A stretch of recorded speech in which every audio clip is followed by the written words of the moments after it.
সুপ্রিয় শিক্ষার্থীবৃন্দ, আমার চ্যানেলে তোমাদের স্বাগতম। অনেক সময়ই আমি আমার অনেক ছাত্রছাত্রীদের কাছ থেকে শুনেছি যে স্যার, আমি পরীক্ষাতে প্রত্যেকটি প্রশ্নই আনসার করেছি এবং প্রত্যেকটি প্রশ্নই আমার কমন ছিল। তারপরেও আমি আমার কাঙ্ক্ষিত নম্বর পরীক্ষাতে পাইনি। আজ আমি তোমাদের সাথে আলোচনা করব কিভাবে পরীক্ষায় আনসার করলে সর্বোচ্চ নম্বর পাওয়া যায় এবং কি ভুল করলে পরীক্ষাতে কাঙ্ক্ষিত নম্বর পাওয়া যায় না। তুমি যদি দুটো ব্যাপারই খুব ভালো করে মনোযোগ রাখো, যে ভুলগুলো করলে নম্বর কাটা যায় এবং যে কৌশলগুলো অবলম্বন করলে পরীক্ষায় ভালো নম্বর পাওয়া যায়, এই দুটো যদি স্মরণ রেখে পরীক্ষায় অবতীর্ণ হও তাহলে তুমি পরিপূর্ণ নম্বর পেতে পারো। আজকে আমরা মূলত কোনো রচনা বা বড় প্রশ্ন আনসার করার ক্ষেত্রে তুমি যেই কৌশলগুলো অবলম্বন করবে সেই ব্যাপারে আলোচনা করছি। দেখো, পরীক্ষায় ভালো নম্বর পাওয়ার ক্ষেত্রে রচনা বা বড় প্রশ্নের ক্ষেত্রে যেই পয়েন্টগুলো সবচেয়ে বেশি গুরুত্ব পায় সেই ব্যাপারগুলো কি কি? প্রথমেই তোমাকে তথ্য দিতে হবে। তুমি যেই তথ্য দিলে সেই তথ্যের সূত্র উল্লেখ করতে হবে। তথ্যকে গ্রাফে উপস্থাপন করতে হবে। প্রশ্নের উত্তরে মানচিত্র দিতে হবে, প্রশ্নের উত্তরে চিত্র দিতে হবে, কোটেশনের ব্যবহার করতে হবে এবং আকর্ষণীয় ভূমিকাও উপসংহার দিতে হবে। এবার চলো এই ব্যাপারগুলো আরেকটু বিশ্লেষণের মাধ্যমে বিস্তারিত জেনে নিই ব্যাপারটা কি আসলে। দেখো, তথ্য দেওয়ার ব্যাপারটা এরকম।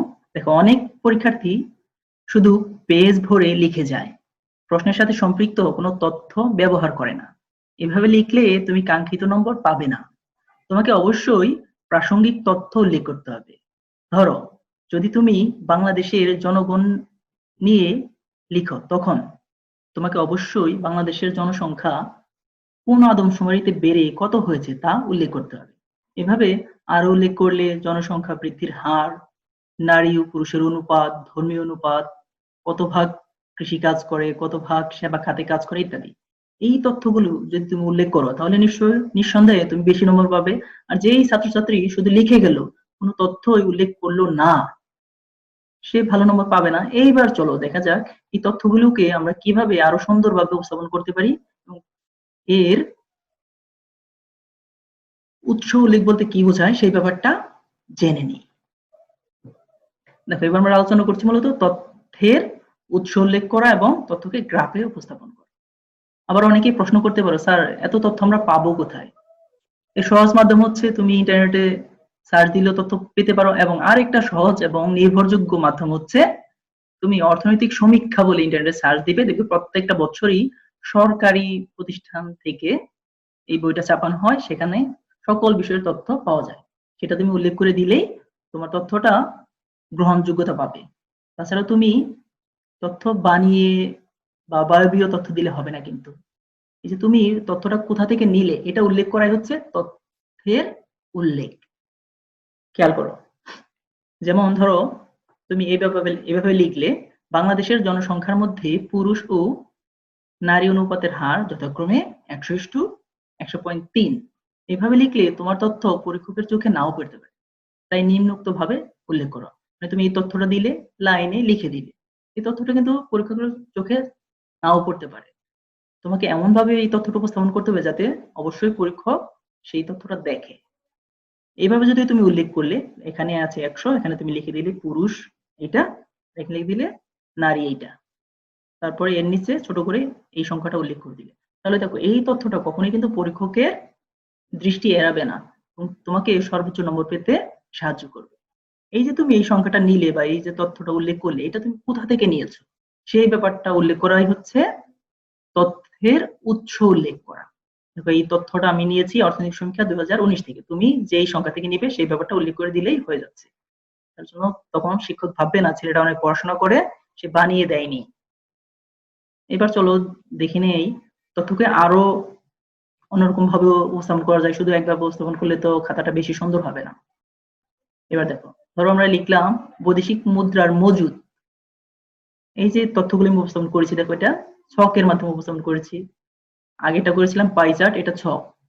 দেখো, এই বৈদেশিক মুদ্রার মজুদ এই তথ্যটা আবার আমি নিয়েছি অর্থনৈতিক সমীক্ষা থেকে। এটা উল্লেখ করে দিলাম 2019। তুমি তোমার মতো যেখান থেকে নাও সেটা উল্লেখ করে দিবে।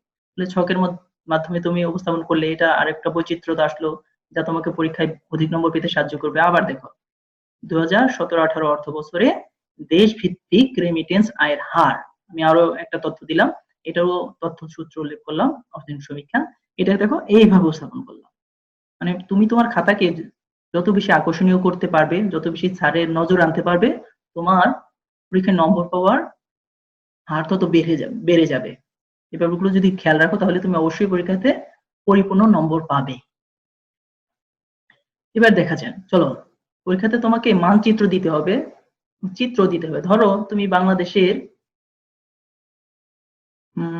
সমুদ্র সৈকতের কথা নিয়ে আলোচনা করছো বা সেই ধরনের একটা প্রশ্ন লিখছো, বা ভ্রমণ বিষয়ে কিছু লিখছো, তাহলে তুমি মানচিত্র বাংলাদেশ আর্ট করে দিলে এবং কোন কোন এলাকাতে বাংলাদেশে ভ্রমণে যায় সেই ব্যাপারগুলো আইডেন্টিফাই করে দিলে, এই ব্যাপারটাও তোমাকে পরীক্ষায় অধিক নম্বর পেতে সাহায্য করবে। আবার ধরো এগুলো তুমি মানুষ নিয়ে আলোচনা করছো, মানুষের চুল কেমন, চোখ কেমন, তার নাক কেমন, এই ব্যাপারগুলো নৃতাত্ত্বিক আলোচনা করছো, তাহলে তুমি ধরো চিত্রটা আর্ট করে দিলে, দেখিয়ে দিলে নাকটা এরকম, চুলগুলো এরকম, তাহলে এই ব্যাপারটাও তোমাকে আর অধিক নম্বর পেতে সাহায্য করবে।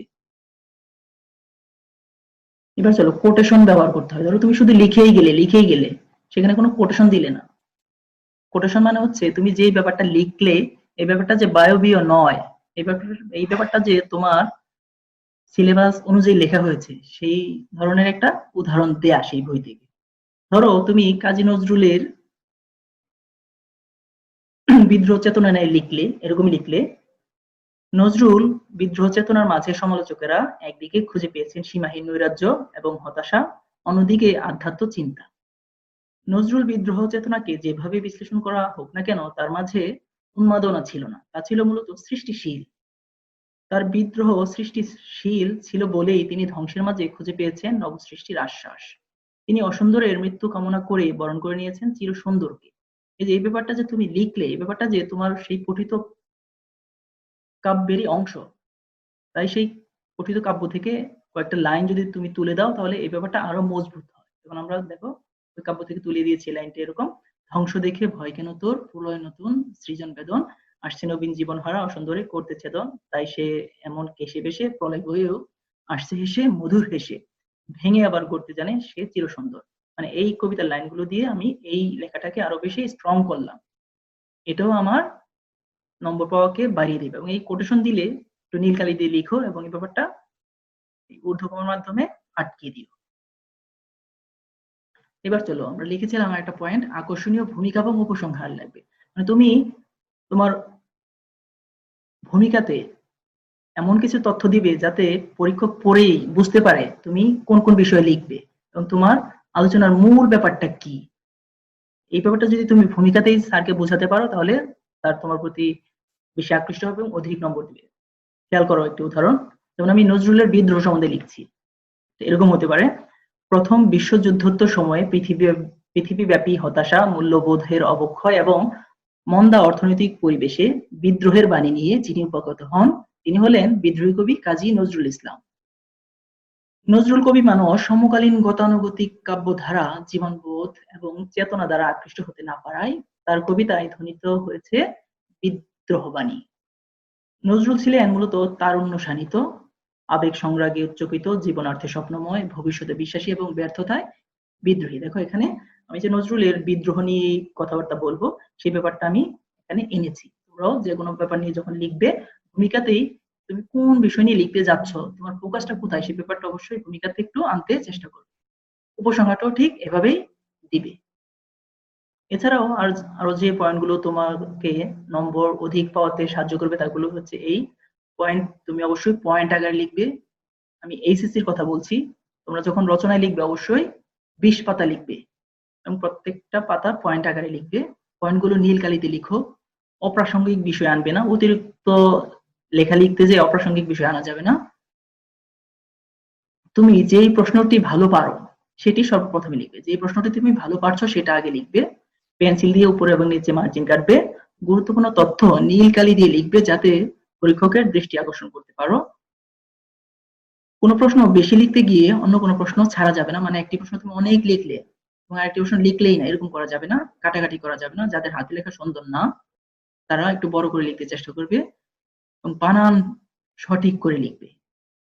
এই ব্যাপারগুলো যদি তুমি খেয়াল করো তাহলে তুমি অধিক নম্বর পেতে পারো।